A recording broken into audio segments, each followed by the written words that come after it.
Off the bat, you guys have already probably heard this movie is a 10 out of 10.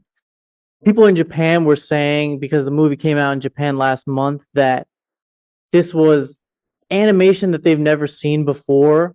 And I think that's kind of true. There's like some like aspects of nature that were like it was animated and I thought it was like real. Like before we thought the fire was real in the last season, and sometimes like the smog kind of looked real.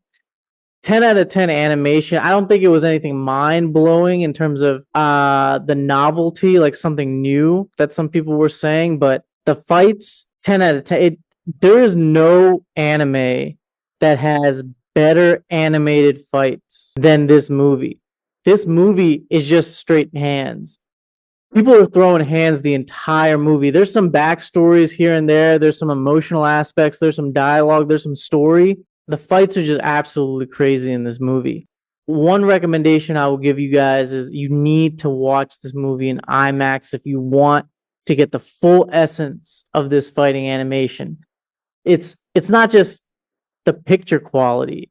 It's also the music, the sound effects. Everything put together is just better in IMAX. And I've seen it both in IMAX and in regular.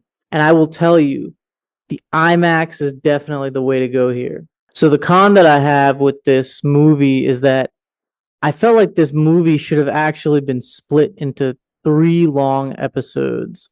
And the con is not really a con. I still give this movie basically a 10 out of 10. And for those that have actually watched the movie, you guys probably understand where it felt like when I was watching the movie, it actually felt like I was watching episodes back to back to back. Like I was watching almost an entire like half of a season of Demon Slayer. There was a lot of backstory, there was a lot of fighting, and then they would move on to another backstory, another fighting. It really didn't feel like there was enough time to process what exactly went on and really grasp the emotions and the intensity of what just happened before. So it's tricky because you have to see it in theaters to get the full essence of it, but it might be better to split it in episodes. So I don't know. For those that actually watched it, let me know if you guys agree or disagree with this. But I think if it was split up, I think the intensity and the emotions, and maybe they might have even been able to add more details if they did split it a little bit more. But I'm sure that we'll get this movie in episode format. I'm sure they're going to release it the same way that they did with the Mugen Train, where they actually, after the movie, they made episodes about it.